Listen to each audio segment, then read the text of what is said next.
Bonjour et bienvenue sur le podcast de Kimamori qui vous propose de découvrir ou redécouvrir les œuvres littéraires d'hier et d'aujourd'hui, leurs auteurs et leurs traducteurs, par le texte et dans l'oralité.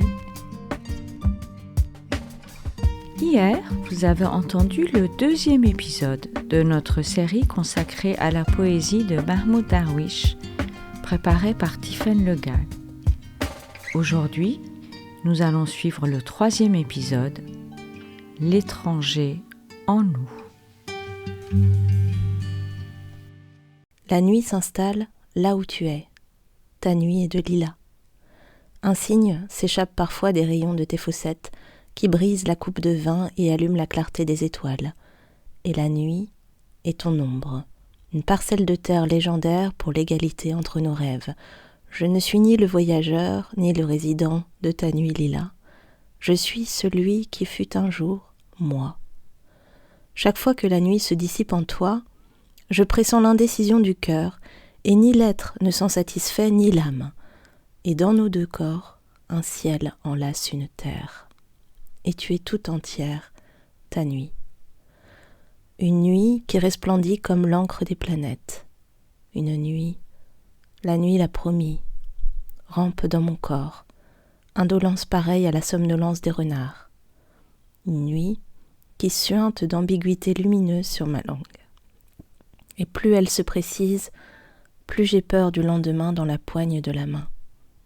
Une nuit qui se scrute, assurée et rassurée par son infinité et que seul effleure son miroir. Et les chants des pâtres anciens pour l'été de monarque malade d'amour. Une nuit qui a fait ses premiers pas dans la poésie anté-islamique sur les transports d'Imrou al-Qaïs et des autres, et qui, pour les rêveurs, a élargi le chemin du lait vers une lune affamée aux confins des mots. Ta nuit est de lilas, extrait du recueil Le lit de l'étrangère, traduction d'Elias Sambar.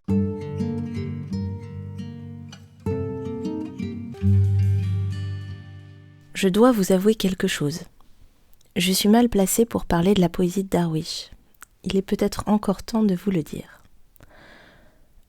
En fait, je n'ai jamais su la lire avec la distance nécessaire à l'analyse. Je n'ai jamais su la percer, jamais réussi à en résoudre le mystère. Elle a toujours conservé sa beauté âpre et sombre. C'est sans doute pour ça qu'elle me touche autant, parce qu'elle m'échappe. Dans Ta nuit et de lilas, il est justement question d'un mystère, celui de l'autre, auquel on n'accède jamais totalement. Darwish est connu pour ses engagements politiques, pour le symbole qu'il représente. Mais je dois bien reconnaître que ce n'est pas l'image du personnage qui m'intéresse le plus. À côté du Darwish étendard, il y a un Darwish intime, qui explore les profondeurs de son humanité. C'est celui qui me bouleverse et me donne chaque fois le sentiment de lever grâce à lui un voile tendu entre le mystère du monde et moi. Chez nous, il y a Rimbaud, pour assurer avec sa provocante jeunesse que je est un autre. Pour Darwish, le je est labile, à la fois unique et multiple, personnel et universel. Il y a dans la poésie arabe une tradition de l'identification d'emprunt, une sorte de lyrisme impersonnel qui fait du jeu poétique le masque de figures mythiques par lesquelles chacun peut se trouver. Dans sa trajectoire poétique, Darwish s'est vite engouffré dans ce qu'on appelle la dimension dialogique de sa poésie, faisant se croiser des références de l'Ancien et du Nouveau Testament, du Coran, mais aussi du mythe de Gilgamesh, des épopées homériques et des tragédies grecques. Les influences se croisent jusqu'à l'indistinction et elles mettent toutes en évidence une spécificité, l'identité fluctuante du locuteur. Dans un entretien avec Elit Yeshurun, Darwish explique « J'ai cherché l'altérité des hommes partout où ils se trouvent. Pourquoi y a-t-il beaucoup de voix dans mes poèmes ? Parce que je ne suis pas seul dans le poème, pas seul dans le lieu, pas seul dans le temps, il y a l'autre. » La poésie de Darwish porte la trace d'une ambivalence, de cet énonciateur trouble qui mélange les voix et ne semble plus tout à fait distinguer la frontière entre l'autre et soi-même.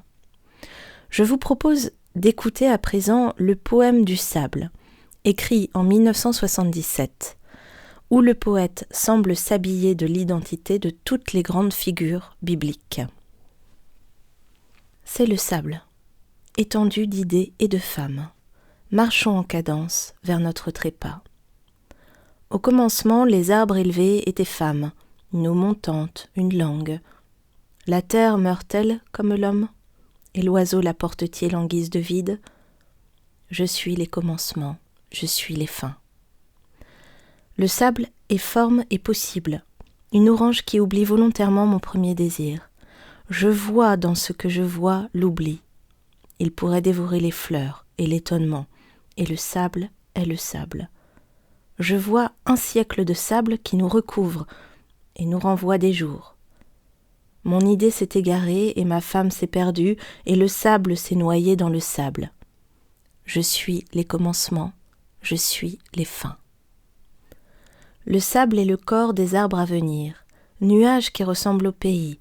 La mer et le sommeil seront d'une seule couleur, les amants auront un seul visage, nous jetterons 1000 rivières dans les cours d'eau, et le passé est le passé. Aux élections des miroirs, il sera élu maître des jours. Et le palmier est le père de la langue littérale. Je vois, dans ce que je vois, l'empire du sable sur le sable. Les trépassés ne souriront pas aux fêtes des tambours. Adieu, distance. Adieu, espace. Adieu, chanteurs qui avaient remplacé vos sitars par la règle pour fusionner avec le sable. Bienvenue à ceux qui sont malades de ma vision. Bienvenue aux pluies violentes. Je suis les commencements.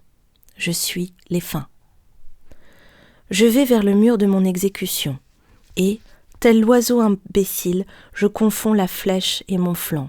Et mon sang est la chanson du grenadier en fleurs. Je marche et je m'évanouis maintenant dans la tempête de sable. Le sable viendra couleur de sable. Tu rejoindras le poète dans la nuit et tu ne trouveras ni la porte ni le bleu. Mes mots se sont égarés et ma femme s'est perdue. Viendront deux amants qui saisiront les lys fuyant nos jours et diront face au fleuve qu'il fut bref le temps du sable. Et jamais ne se sépareront. Je suis les commencements, je suis les fins.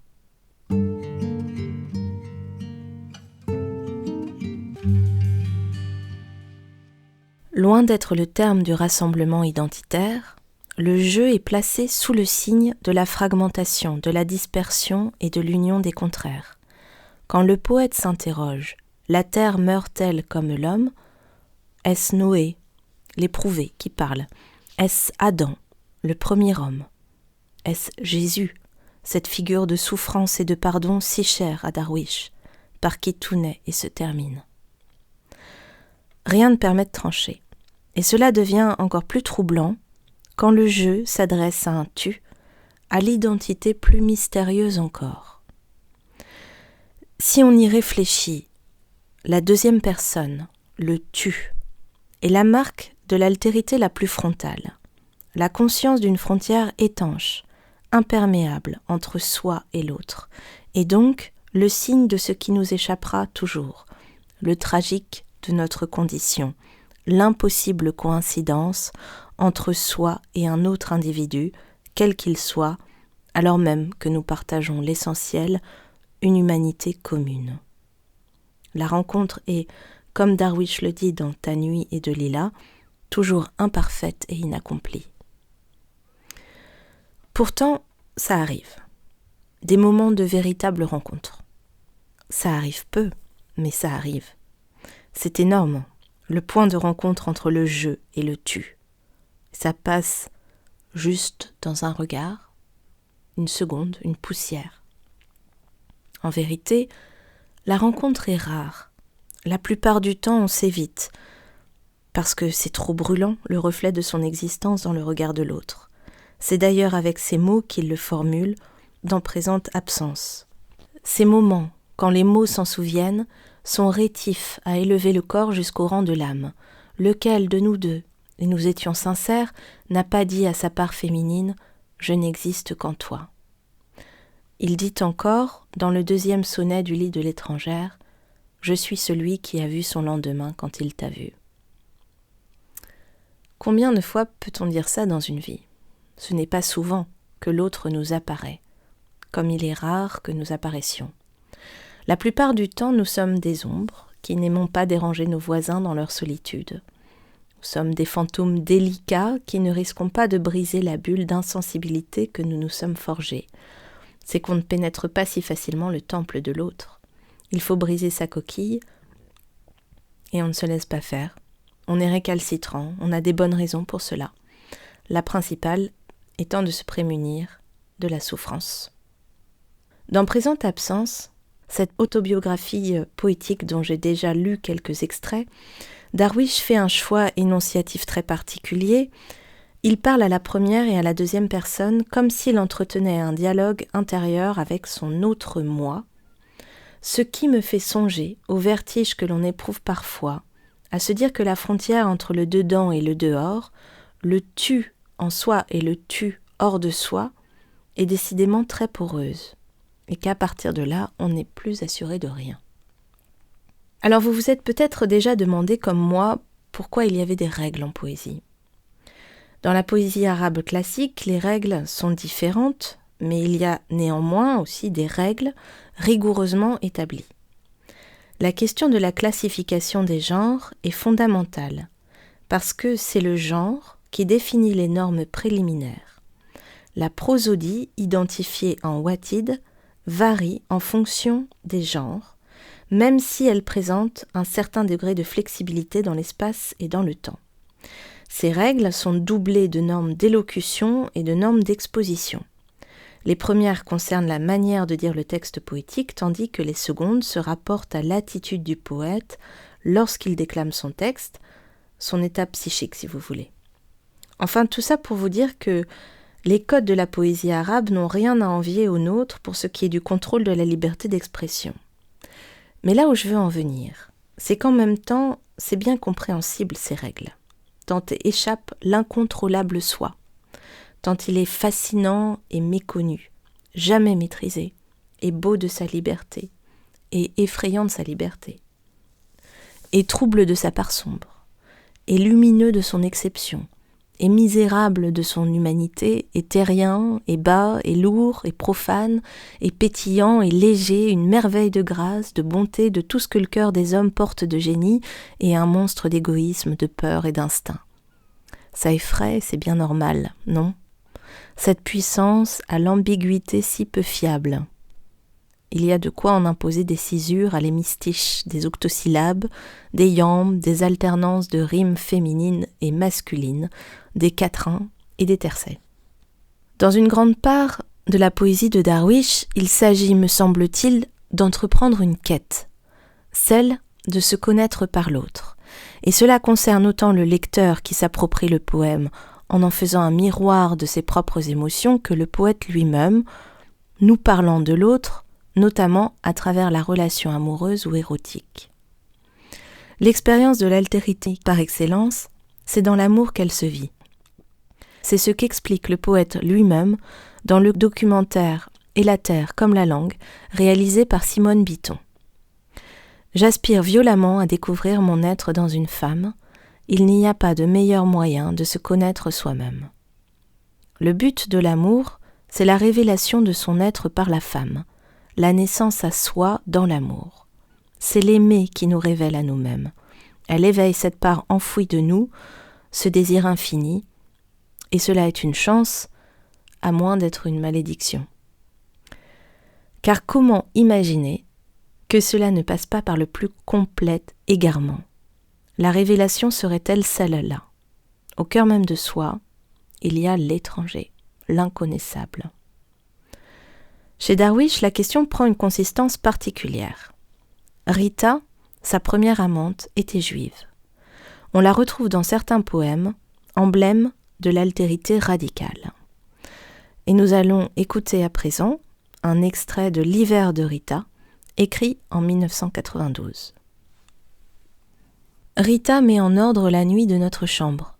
Il reste peu de vin, et ces fleurs sont plus grandes que mon lit. Ouvre la fenêtre, que la belle nuit se parfume. Pose ici une lune sur la chaise.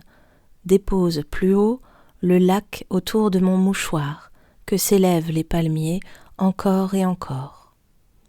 T'es-tu habillée d'une autre que moi? Une autre t'habitera-t-elle, pour ainsi gémir chaque fois que tes branches enlacent mon tronc? Gratte mon pied et gratte mon sang, que nous sachions ce que les tempêtes les plus torrentielles abandonnent derrière elles, de toi et de moi. Rita dort dans le jardin de son corps. Sur ses ongles, les murs des bois illuminent le sel de mon corps. Je t'aime. 2 oiseaux se sont endormis sous mes mains. L'onde du blé noble s'est endormie sur sa respiration lente. Une rose rouge sommeille dans le vestibule, et la nuit brève. La mer s'est endormie face à ma fenêtre, à la cadence de Rita. Elle monte et descend dans les rayons de sa poitrine nue. Dors donc, entre toi et moi, et ne recouvre pas la profonde pénombre de l'or entre nous. Dors, d'une main entourant l'écho, et de l'autre qui disperse la solitude des forêts. Dors, entre la chemise couleur pistache et la chaise jaune. Dors, jumant dans les bannières de sa nuit de noces. Le hennissement s'est apaisé, et se sont apaisées les ruches d'abeilles dans notre sang. Rita était-elle là, et étions-nous ensemble? Rita partira dans quelques heures, et laissera son ombre, une cellule blanche. Où nous rencontrerons-nous? Ont demandé ses mains, et j'ai regardé au loin. La mer est derrière la porte, et derrière la mer, le désert. Embrasse-moi sur les lèvres, elle a dit. J'ai dit, Rita, partirai-je encore, abandonnée par les saisons, alors que je possède vigne et mémoire? Toi qui hantes le signe et le mot, que dis-tu? Rien, Rita. J'imite le preux de la chanson qui dit la malédiction de l'amour assiégé par les miroirs. S'agit-il de moi? Et de 2 rêves sur un oreiller qui se croisent et s'échappent. L'un dégaine un couteau et l'autre confie à la flûte les commandements. Je ne comprends pas, dit-elle. Moi non plus. Et ma langue est faite d'éclats semblables à la sortie d'une femme du sens, et les chevaux se suicident au fond du champ de course. On perçoit en permanence la correspondance entre l'amante et l'autre que l'on porte en soi, la part irréductible qui nous résiste, nous demeure inconnue, l'obscurité du fond du puits.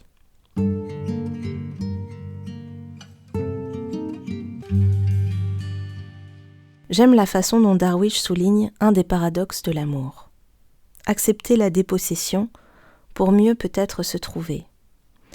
C'est à la fois une force et une fragilité, une puissance sans limite et la faiblesse la plus absolue, la voie d'accès à la connaissance de soi et la perte de soi.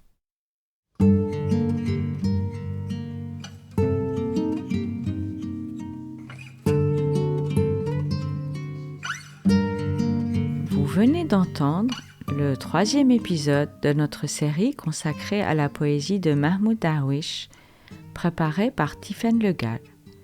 Demain, vous pourrez suivre le 4e épisode, L'amour.